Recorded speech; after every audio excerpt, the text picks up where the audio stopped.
dito ako uminom ng alak, sir. Oh, ano? Sigarilyo po.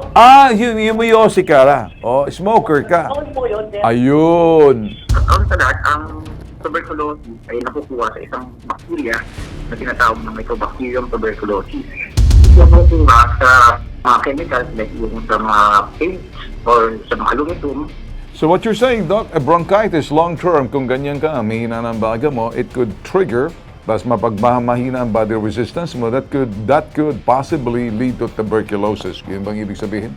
Tapos kung may sakit na po siya na ganun po, yung mga bronchitis, bronchitis, mas mabilis siyang kapitan ng Ayun. tuberculosis. Ilang taong ka nagtatrabaho sa factory na to, Michael? 12 years na po. 12 years. Sa buong 12 years, anong trabaho mo? Ikaw ba'y pintor? Ano ka? Ano po ako, fabricator po ng mga grills po, sa mga blower, grills. Okay. Ikaw ba'y nagkikiskis ng mga kung ano-ano? Yung mga particle... Nag-grinder po. Ano? Paano? Nag-grinder po ng mga ng aluminum. Nag-grind ka ng aluminum. Mhm. Opo. Ikaw ba'y pag gumagamit yan, meron kang mask? Lahat ba? Kompleto ka na... Opo. Okay. Po ako ng mask. Yung ano lang po, yung ordinary na mask lang po. Ano yung face mask lang? Opo, face mask lang po. Wala kayong talagang tamang gadget na nilalagay sa mukha? Gas mask. Kasi gas, yung talagang industrial? Naka-issue po yun sa mga painting lang po. Yung mask talaga ng ano. So, Painting lang po naka-issue yun. Okay. Okay, so lumalabas ang sinasabi mo, Michael, sa tagal ng panahon, naaamoy mo yung sinasabing pintura, kaya sinasabi mo na diagnose ka na may TB. Tama? Yes po, sir. Yes po. Okay. So, sinisisi mo ngayon, yung company na pinagtatrabahuan mo, yan ang dahilan kung bakit yan, nagkaroon ka ng tuberculosis. Tama? Opo. Katunayan po, 2 beses na po ako, pabalik-balik po yung sakit ko eh. Okay. Anong sinabi ng doktor nung ikaw nagpatingin? Tinanong ka ba ng doktor, pulmonologist, o sino man yan nagsasabi sa'yo? Oy, Tinanong ako, nag-amin naman po ako sa doktor noon. Sabi ko po, naninigarilyo po ako. naninigarilyo ka. Opo. Okay, sandali. So, imaming ka, naninigarilyo ka. Opo. Maliban doon, umiinom ka rin ba? Hindi po ako may Nagpupuyat ka ba kuminsan? Hindi rin po. Hindi po ako Ikaw ba'y malimit na kuminsan kulang sa pahinga? Hindi po. Maayos naman po. Maayos ang tulog mo, maayos ang pahinga mo, Opo. maayos ang diet mo. Opo. Okay, hindi ka abusado sa katawan, maliban na sa tumotoma ka lang. Opo. Gaano karami? Ano po, sir? Gaano karami? Gaano kadalas ang toma mo? Yung ano Pag-iinom. As in, you know, toma. As in, Ay, sir, dito ako uminom ng alak, sir. ano? Sigarilyo po. Yung Yosi ka la. Oh, smoker ka. Taon po yun, sir. Ayun. Tumigil ka na ba? Opo, tumigil na po ako 2023 pa, sir. Okay. Tumigil na po ako sa baga. Ayun. Nung na-diagnose ka noon, tumigil ka na. Okay. Opo. Alright. Eh, sinisisi niya, Doc, yung kanyang quote-unquote pre-existing or whatever it is, kanyang kondisyon, kaya siya nagkaka-TB. Parang gusto niyang sabihin, kasalanan ng company nila na parang pinabayaan sila on that aspect. What do you say, Doc? Okay, so ang sa lahat, ang tuberculosis ay nakukuha sa isang bakterya na tinatawag na Mycobacterium tuberculosis. Ito ay karaniwang nakukuha sa isang tao rin na may sakit na TB. So, ang transmission po nito through droplets, airborne, or ano po yung droplets kapag malapitan po yung distansya sa pasyente na may TB. Karaniwang dito nakukuha kapag tulog po yung lugar, wala pong maayos sa ventilation. So, ano kasi yung TB, tumatagal po yung infected droplets sa isang lugar o kwarto na walang ventilation for 24 hours in ipadali po siya ng mga hawak kapag tulog po yung lugar. Ayun. So, hindi po nakukuha sa mga chemicals like yung sa mga paints or sa mga aluminum. Yung mga paints po, nagtataglay po ito ng mga volatile organic chemicals o yung mga tinatawag na VOC. Pwede ito mag-cause po ng irritation sa mata, sa throat, o sa baga. Ang karaniwang sintomas, inuubo o ano din, nagkakaplena po. Pero yung nasabi po ng pasyente na sa aluminum grinding, yun po yung mga dust po ng aluminum, pwede rin po siya mag-cause ng bronchitis. May karaniwang sintomas na ubo. Parang inayurea akong huminga. Parang inaasma po yung yung sintomas po.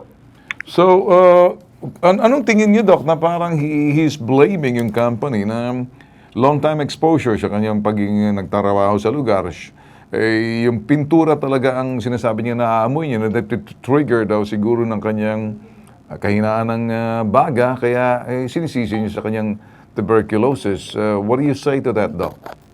Okay, so yung tuberculosis po, magkaiba pong sakit. Tapos dun sa, sa paint na lalanghap niya dun sa kanyang, yung nagtatrabaho ang kumpanya. So yung tuberculosis, po siya, cause niya is bacteria.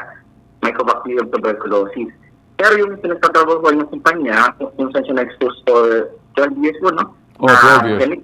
Oh. Pwede po yung mag-cause po ng mga chronic respiratory illness like bronchitis, kasi yung yung volatile organic compound, irritant po siya sa baga. Ibig sabihin, pag nalalanghap niya, na for so many years na po, tapos walang maayos na ventilation, pwede itong mag-cause ng mga inflammation o pamamaga ng baga. In the long term po, pwede po siyang, para po siyang, ina-asthma, nagkakaroon ng hyperactive airway disease po. So what you're saying, Doc, a bronchitis long-term, kung ganyan ka, mahina ng baga mo, it could trigger, tapos mapagmahina ang body resistance mo, that could possibly lead to tuberculosis. Yun bang ibig sabihin?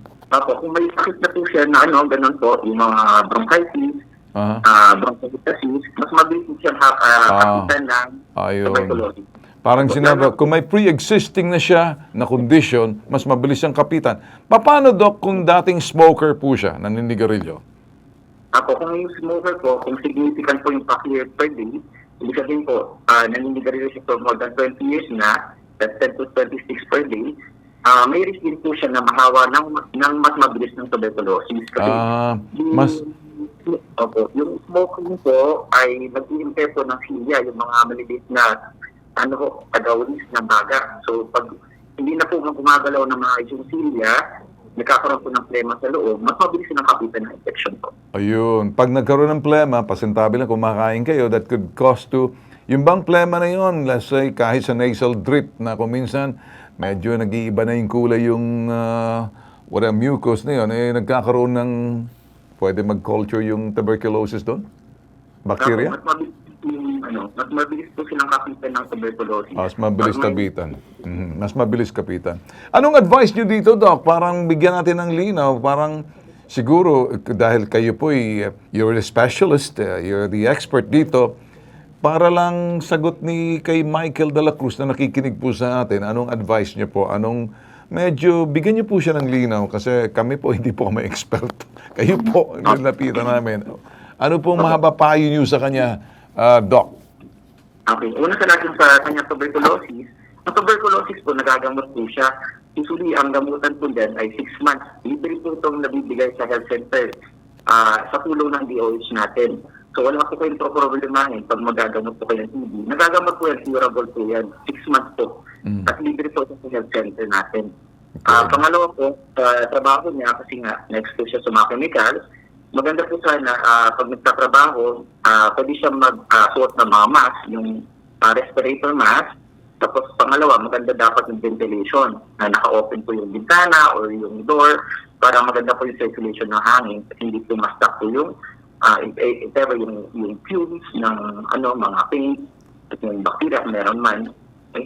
Pangatlo po, kasi sa tissue po niya, ang advice po natin, pati po siya tumigil sa paninigarilyo. Tumigil na po siya, Doc, ha? Sabi niya tumigil na raw siya, matagal na. Yung yun maganda rin, tumigil po siya sa paninigarilyo. Tapos maganda pong yung lifestyle po. So, kuminom, kumain po ng tama, malusog magandang pagkain, vegetable po. Okay. So, yun lang, yun ang sinasabi mo, Doc, sa kanya. So, Doc, with all that, Michael, nakikinig ka ba, Michael? Opo, sir. Narinig mo ba sinabi ni Doc dito? Narinig ko po, sir, lahat, sir. Sundin lang natin yung sinabi ni Doc. Doc? Opo, tapos na nga po ako mag-inom ng gamot, sir, na 6 months. Okay, so okay ka na ba? Okay na po. Ay, praise the Lord. Opo, yung request ko na po, kaya po kami nagtulong. Thank you, God, na ganyan. Nakatulong ba kami sa iyo na nagbigyan ng linaw yung si doktor? Sir, opo. Okay? Kung may problema ka pa, Michael, sundin mo lang sinabi ng doktor. Okay na tayo riyan.